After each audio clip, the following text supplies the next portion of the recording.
नमस्कार, good morning. इस video में हम लोग चैप्टर 9 का स्टडी करेंगे।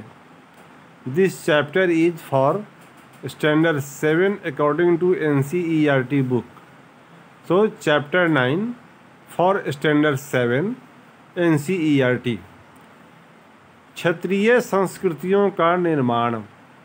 इस चैप्टर में हम लोग क्षेत्रीय संस्कृतियों के निर्माण के विषय में जानेंगे। लोगों का वर्णन करने का एक सबसे सामान्य तरीका है उनकी बोलचाल की भाषा से उन्हें परिभाषित करना। जब हम किसी को बोलचाल की भाषा से परिभाषित करते हैं तो हम एक सर्वमान्य तरीकों का पालन कर रहे होते हैं।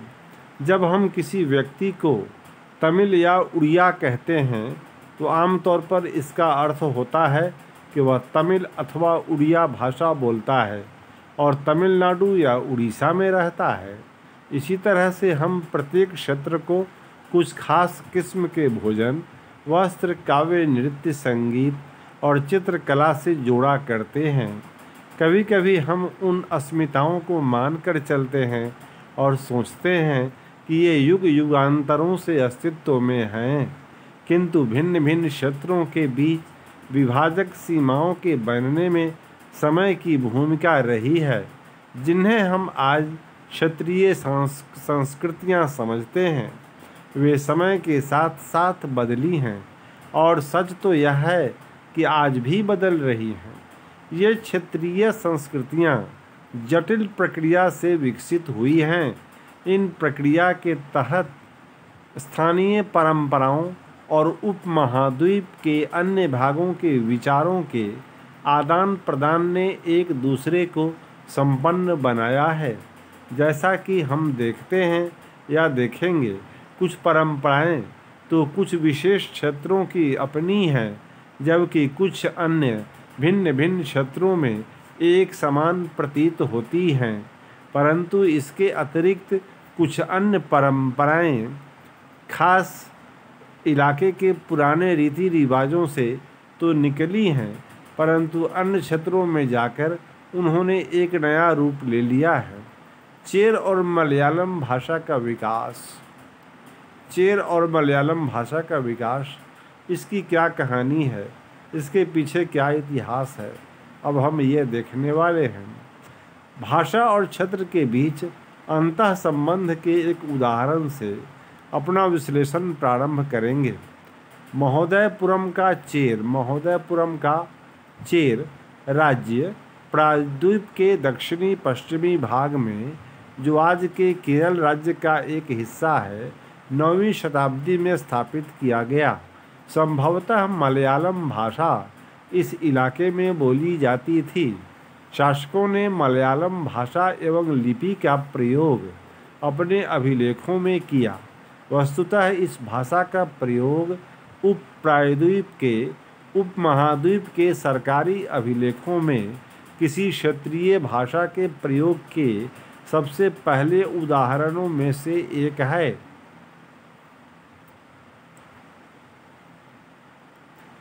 साथ साथ चेर लोगों ने संस्कृत की परंपराओं से भी बहुत कुछ ग्रहण किया।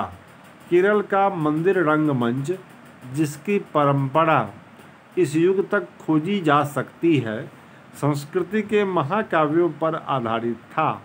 मलयालम भाषा की पहली साहित्यिक कृतियाँ, जो लगभग 12वीं शताब्दी की बताई जाती हैं, प्रत्यक्ष रूप से संस्कृत की ऋणी हैं।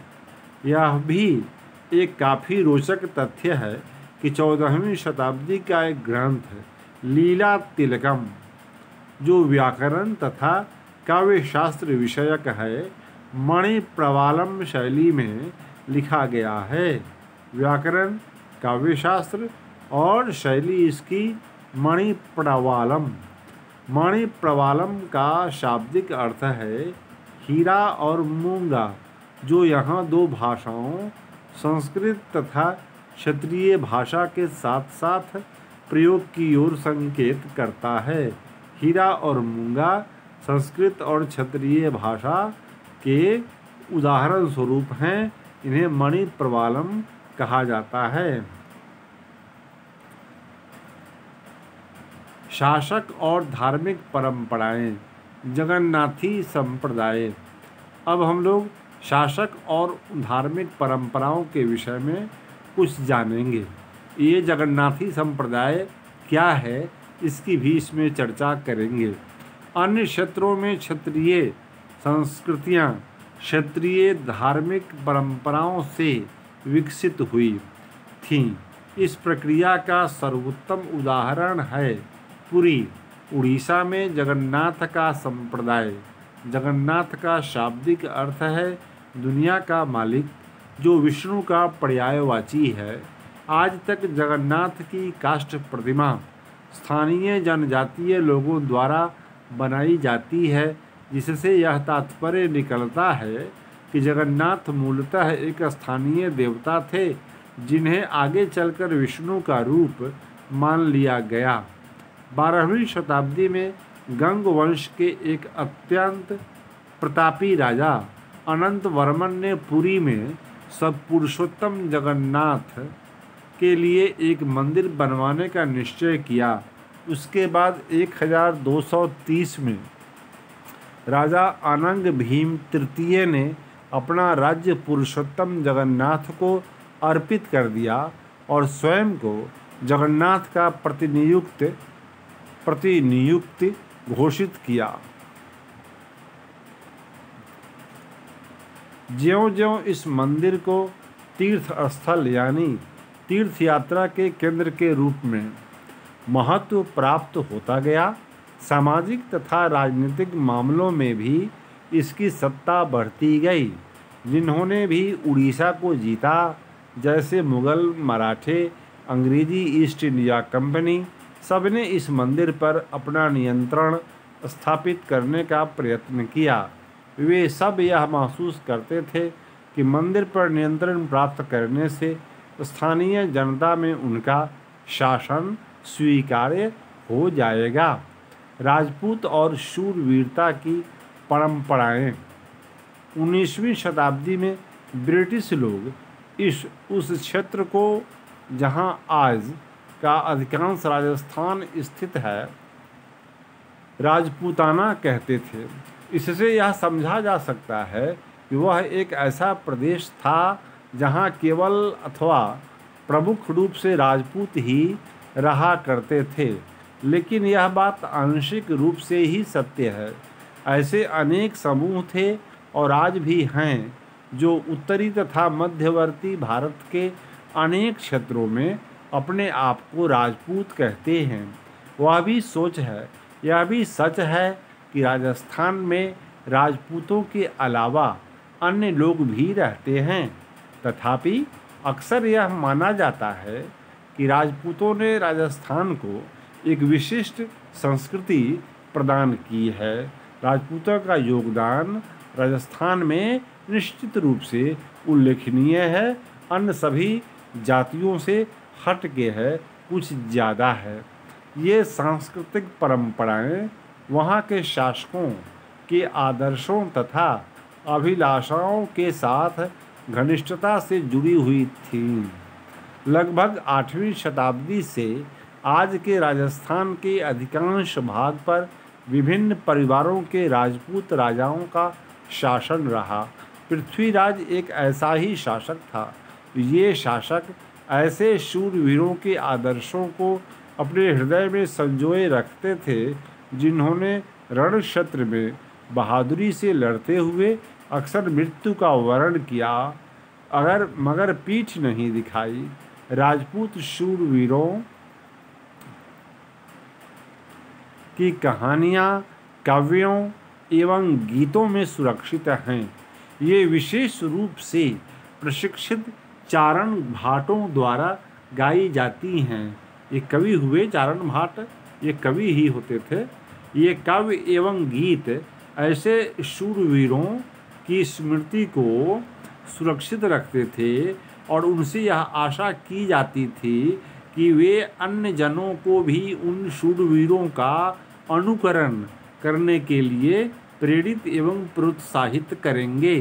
साधारण जन भी इन कहानियों से आकर्षित होते थे।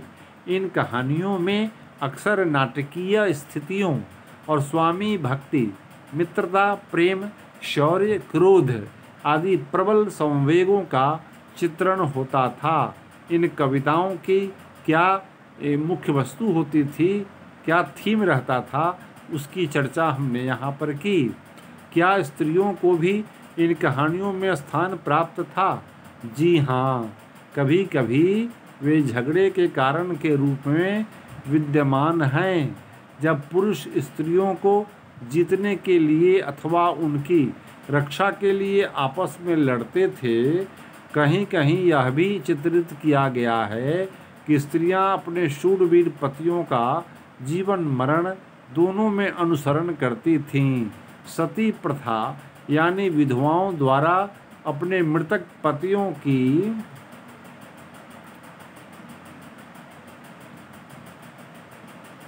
चिता पर जिंदा जल जाने की प्रथा का भी कुछ कहानियों में उल्लेख पाया जाता है। इस प्रकार जो लोग शूरवीरता के आदर्शों का पालन करते थे, उन्हें अक्सर इस आदर्श के लिए अपने जीवन का बलिदान करना होता था। क्षेत्रीय सीमांतों से परे कथक नृत्य की कहानी। यदि शूरवीरता की परंपराएं भिन्न भिन्न क्षेत्रों में भिन्न भिन्न रूपों में मिल सकती हैं, तो नृत्य के विषय में भी यही सच है। नृत्य, आइए नृत्य के एक रूप कथक के इतिहास को देखें, परखें। यह नृत्य शैली उत्तर भारत के अनेक भागों से जुड़ी है। कथक शब्द कथा शब्द से निकला है, जिसका प्रयोग संस्कृत तथा अन्य भाषाओं में कहानी के लिए किया जाता है। कथक मूल रूप से उत्तर भारत के मंदिरों में कथा यानी कहानी सुनाने वालों की एक जाति थी। ये कथाकार अपने हाव भाव तथा संगीत से अपने कथावाचन को अलंकृत किया करते थे। 15वीं तथा 16वीं शताब्दियों में भक्ति आंदोलन के प्रसार के साथ कथक एक विशिष्ट नृत्य शैली का रूप धारण करने लगा। राधा कृष्ण के पौराणिक आख्यान कहानियाँ लोक नाट्य के रूप में प्रस्तुत किए जाते थे, जिन्हें रासलीला कहा जाता था। रासलीला में लोक नृत्य के साथ कथक कथाकार के मूल हाव भाव भी जुड़े होते थे। राधा कृष्ण की कहानियों को प्रस्तुत करते थे। मुगल बादशाहों और उनके अभिजातों के शासनकाल में कथक नृत्य राज दरबार में प्रस्तुत किया जाता था, जहां इस नृत्य ने अपने वर्तमान अभिलक्षण अर्जित किए और वह एक विशिष्ट नृत्य शैली के रूप में विकसित हो गया, जो आज भी कायम है। आगे चलकर यह दो परंपराओं अर्थात घरानों में फला फला राजस्थान जयपुर के राजघरानों दरबारों में और लखनऊ में राज दरबार जयपुर का और लखनऊ का, ये दो क्या हुए कथक के घराने बन गए। अवध के अंतिम नवाब वाजिद अली शाह के संरक्षण में यह एक प्रमुख कला रूप में उभरा। 1850-1875 के दौरान यह नृत्य शैली के रूप में इन दो क्षेत्रों में ही नहीं बल्कि इससे आगे भी पंजाब, हरियाणा, जम्मू और कश्मीर, बिहार तथा मध्य प्रदेश के निकटवर्ती इलाकों में भी पक्के तौर पर संस्थापित हो गया। इसकी प्रस्तुति में क्लिष्ट तथा द्रुत पद संचालन, उत्तम वेशभूषा, कहानियों के प्रस्तुतिकरण एवं अभिनय पर जोर दिया जाता था। अनेक अन्य सांस्कृतिक गतिविधियों की तरह कथक को भी 19वीं तथा 20वीं शताब्दियों में अधिकांश ब्रिटिश प्रशासकों ने नापसंद किया। फिर भी यह जीवित बचा रहा और गणिकाओं द्वारा पेश किया जाता रहा। स्वतंत्रता प्राप्ति के बाद तो देश में इसे 6 शास्त्रीय नृत्य रूपों में मान्यता मिल गई। शास्त्रीय नृत्य।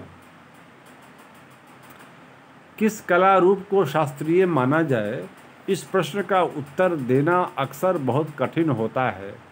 क्या हम उस रूप या शैली को शास्त्रीय कहते हैं जिसका विषय धार्मिक हो, अथवा क्या हम उसे शास्त्रीय इसलिए मानते हैं क्योंकि उसके लिए अत्यधिक कौशल की आवश्यकता होती है, जो कई वर्षों के लंबे प्रशिक्षण से ही प्राप्त होता है, अथवा यह शास्त्रीय इसलिए है क्योंकि यह निर्धारित नियमों के अनुसार ही प्रदर्शित या प्रस्तुत किया जाता है, उसमें विभिन्नताओं को प्रोत्साहन नहीं दिया जाता है।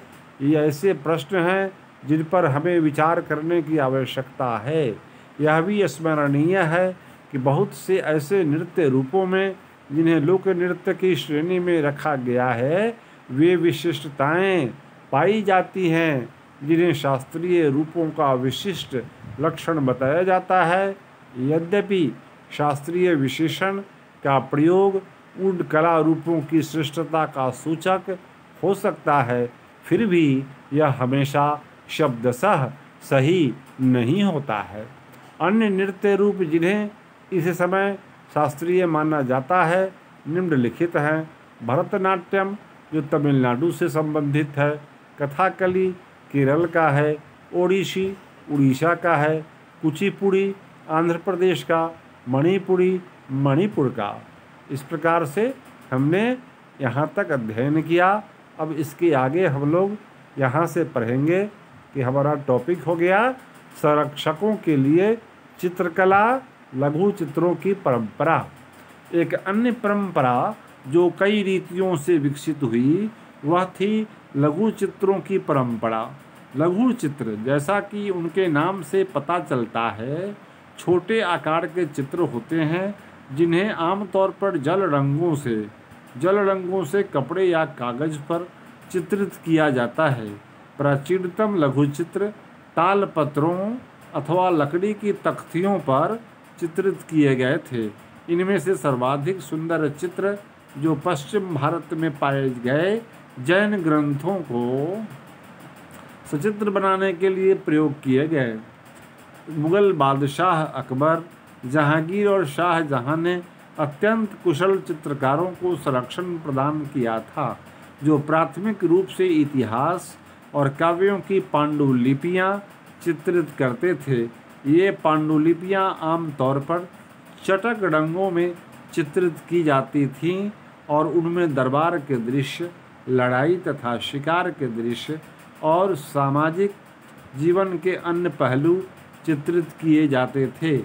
अक्सर उपहार के तौर पर भी इन चित्रों का आदान प्रदान किया जाता था और ये कुछ गिने चुने लोगों, बादशाह और उनके घनिष्ठ जनों द्वारा ही देखे जा सकते थे। मुगल साम्राज्य के पतन के साथ अनेक चित्रकार मुगल दरबार छोड़कर नए उभरने वाले क्षेत्रीय राज्यों के दरबारों में चले गए। परिणाम स्वरूप मुगलों की कलात्मक रुचियों ने दक्षिण के क्षेत्रीय दरबारों और राजस्थान के राजपूती राज दरबारों को प्रभावित किया, लेकिन इसके साथ ही उन्होंने अपनी विशेषताओं को सुरक्षित रखा और उनका विकास भी किया। मुगल दरबारों, मुगल उदाहरणों का अनुसरण करते हुए शासकों तथा उनके दरबारों के दृश्य चित्रित किए जाने लगे। इनके साथ साथ मेवाड़, जोधपुर, बूंदी, कोटा और किशनगढ़ जैसे केंद्रों में पौराणिक कथाओं तथा काव्यों के विषय का चित्रण बराबर जारी रहा। ऐसा ही एक अन्य क्षेत्र था आधुनिक हिमाचल प्रदेश के इर्द गिर्द हिमालय की तलहटी का इलाका। 17वीं शताब्दी के बाद वाले वर्षों में इस क्षेत्र में लघु चित्रकला की एक साहसपूर्ण एवं भावप्रवण शैली का विकास हो गया, जिसे बसोहली शैली कहा जाता है। यहाँ जो सबसे लोकप्रिय पुस्तक चित्रित की गई वह थी भानुदत्त की रसमंजरी। 1739 में नादिर शाह के आक्रमण और दिल्ली विजय के परिणाम स्वरूप मुगल कलाकार मैदानी इलाकों की अनिश्चितताओं से बचने के लिए पहाड़ी क्षेत्रों की ओर पलायन कर गए।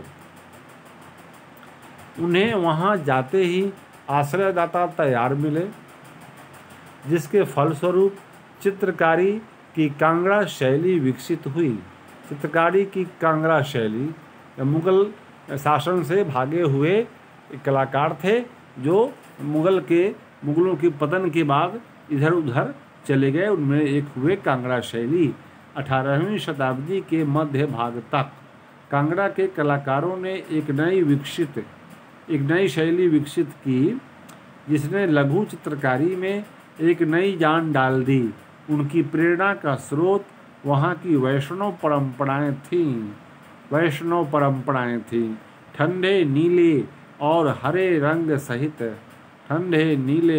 और हरे रंगों सहित कोमल रंगों का प्रयोग और विषयों का काव्यात्मक निरूपण कांगड़ा शैली की विशेषता थी। स्मरण रहे कि साधारण स्त्री पुरुष भी बर्तनों, दीवारों, कपड़ों, फर्श आदि पर अपनी कलाकृतियाँ चित्रित करते थे।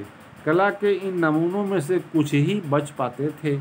इसके विपरीत लघु चित्र राजमहलों में सावधानी पूर्वक रखे जाते थे, जिससे वे सदियों तक सुरक्षित रहें।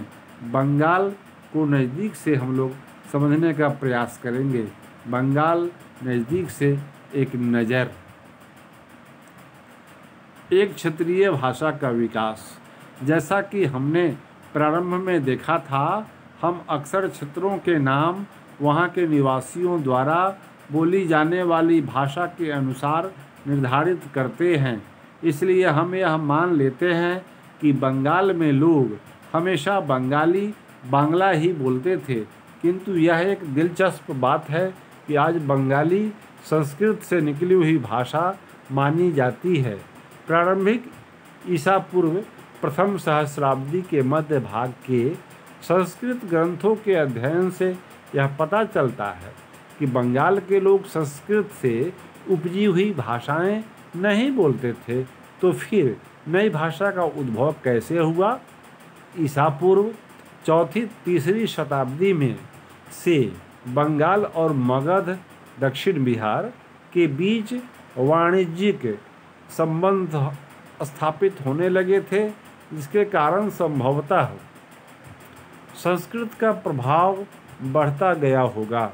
4वीं शताब्दी के दौरान गुप्त वंशीय शासकों ने उत्तरी बंगाल पर अपना राजनीतिक नियंत्रण स्थापित कर लिया। वहाँ ब्राह्मणों को बसाना शुरू कर दिया। इस प्रकार गंगा की मध्य घाटी के भाषाई तथा सांस्कृतिक प्रभाव अधिक प्रबल हो गए और 7वीं शताब्दी में चीनी यात्री ह्वेन सांग ने यह पाया कि बंगाल में सर्वत्र संस्कृत से संबंधित भाषाओं का प्रयोग हो रहा था। 8वीं शताब्दी से पाल शासकों के अंतर्गत एक क्षेत्रीय राज्य का उद्भव हो गया। 14वीं से 16वीं शताब्दियों के बीच बंगाल पर सुल्तानों का शासन रहा, जो दिल्ली में स्थित शासकों से स्वतंत्र थे। 1556-86 में जब अकबर ने इस प्रदेश बंगाल को जीत लिया तो उसे सूबा माना जाने लगा। उस समय प्रशासन की भाषा तो फारसी थी, लेकिन बंगाली एक क्षेत्रीय भाषा के रूप में विकसित हो रही थी। वस्तुतः 15वीं शताब्दी तक आते आते उपभाषाओं तथा बोलियों का बंगाली समूह एक सामान्य साहित्यिक भाषा के द्वारा एकबद्ध हो गया।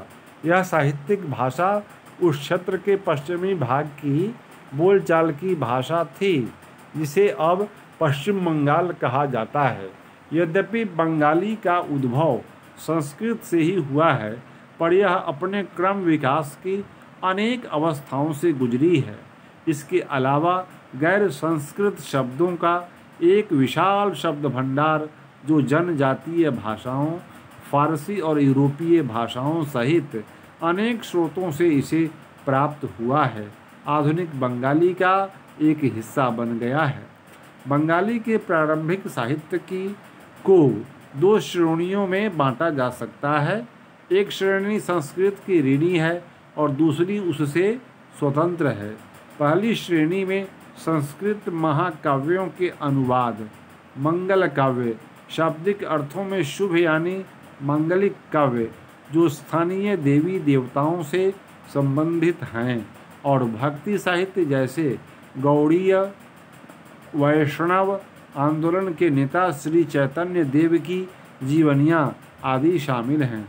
दूसरी श्रेणी के नाथ साहित्य शामिल हैं, जैसे मैनामती गोपीचंद्र के गीत, धर्म ठाकुर की पूजा से संबंधित कहानियाँ, परी कथाएँ, लोक कथाएँ और गाथा गीत।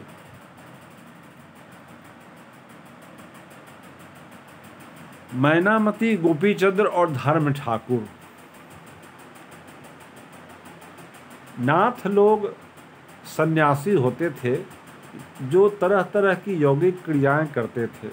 वह गीत विशेष जो अक्सर अभिनीत किया जाता है, यह बताता है कि रानी मैनामती ने अपने पुत्र गोपीचंद्र को अनेक बाधाओं के समक्ष संन्यास का मार्ग अपनाने को किस प्रकार प्रोत्साहित किया था।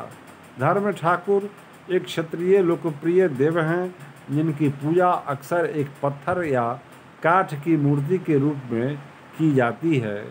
पहली श्रेणी के ग्रंथों का काल निर्णय करना अपेक्षाकृत सरल है, क्योंकि ऐसी अनेक पांडुलिपियाँ पाई गई हैं जिनमें यह इंगित किया गया है कि उनकी रचना 15वीं शताब्दी के उत्तरार्ध और 18वीं शताब्दी के मध्य भाग के बीच की गई थी। दूसरी श्रेणी की कृतियाँ मौखिक रूप से कहीं सुनी जाती थीं, इसलिए उनका काल निर्णय सही नहीं किया जा सकता है। वे खास तौर पर पूर्वी बंगाल में लोकप्रिय थी, जहाँ ब्राह्मणों का प्रभाव अपेक्षाकृत कम था। पीर और मंदिर। 16वीं शताब्दी से लोगों ने बड़ी संख्या में पश्चिम बंगाल के कम उपजाऊ क्षेत्रों को छोड़कर दक्षिण पूर्वी बंगाल के जंगली तथा दलदली इलाकों में प्रवास करना शुरू कर दिया। लोग कम उपजाऊ इलाकों को छोड़कर अधिक उपजाऊ इलाकों में जाने लगे।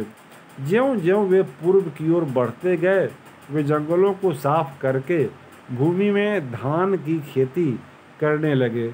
शनैः धीरे धीरे स्थानीय मछुआ तथा स्थानांतरीय खेती करने वाले लोग, जो अक्सर जनजातीय थे, किसानों के नए समुदायों में मिल गए। इन्हीं दिनों बंगाल पर मुगलों का नियंत्रण स्थापित हो गया, जिन्हें पूर्वी डेल्टा प्रदेश के केंद्रीय भाग में स्थित ढाका नगर में अपनी राजधानी स्थापित की।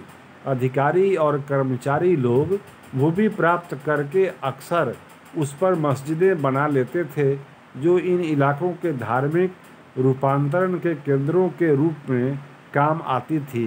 पीर फारसी भाषा का शब्द है जिसका अर्थ है आध्यात्मिक मार्गदर्शक। प्रारंभ में बाहर से आकर यहाँ बसने वाले लोग इन अस्थिर परिस्थितियों में रहने के लिए कुछ व्यवस्था तथा आश्वासन चाहते थे। ये सुख सुविधाएं तथा आश्वासन उन्हें समुदाय के नेताओं ने प्रदान की। ये नेता शिक्षकों और निर्णायकों की भूमिकाएं भी अदा करते थे। कभी कभी ऐसा समझा जाता था कि इन नेताओं के पास अलौकिक शक्तियां हैं। स्नेह और आदर से लोग इन्हें पीर कहा करते थे। इस पीर श्रेणी में संत या सूफी और अन्य धार्मिक महानुभाव, साहसी उपनिवेशी, दैवत्व प्राप्त सैनिक एवं योद्धा, विभिन्न हिंदू एवं बौद्ध देवी देवता और यहाँ तक कि जीवात्माएं भी शामिल थीं। पीरों की पूजा पद्धतियाँ बहुत ही लोकप्रिय हो गईं और उनकी मज़ारें बंगाल में सर्वत्र पाई जाती हैं। जीववाद, यह मानना कि पेड़ पौधे, जड़ वस्तुओं और प्राकृतिक घटनाओं में भी जीवात्मा है, यह जीववाद कहलाया। बंगाल में 15वीं शताब्दी के बाद वाले वर्षों में मंदिर बनाने का दौर जोरों पर रहा। जो 19वीं शताब्दी में आकर समाप्त हो गया। हमने देखा है कि मंदिर और अन्य धार्मिक भवन अक्सर उन व्यक्तियों या समूहों द्वारा बनाए जाते थे जो शक्तिशाली बन रहे थे। वे इनके माध्यम से अपनी शक्ति तथा भक्ति भाव का प्रदर्शन करना चाहते थे। बंगाल में साधारण ईंटों और मिट्टी गारे से अनेक मंदिर निम्न सामाजिक समूहों जैसे कालू, जिसे तेली कहते हैं, कंसारी, घंटा धातु के कारीगर आदि के समर्थन से बने थे। यूरोप की व्यापारिक कंपनियों के आ जाने से नए आर्थिक अवसर पैदा हुए। इन सामाजिक समूहों से संबंधित अनेक परिवारों ने इन अवसरों का लाभ उठाया। जैसे जैसे लोगों की सामाजिक तथा आर्थिक स्थिति सुधरती गई, उन्होंने इन स्मारकों के निर्माण के माध्यम से अपनी परिस्थिति या प्रतिष्ठा की घोषणा कर दी। जब स्थानीय देवी देवता, जो पहले गांवों के छान छप्पर वाली झोपड़ियों में पूजे जाते थे, को ब्राह्मणों द्वारा मान्यता प्रदान कर दी गई, तो उनकी प्रतिमाएं मंदिरों में स्थापित की जाने लगीं।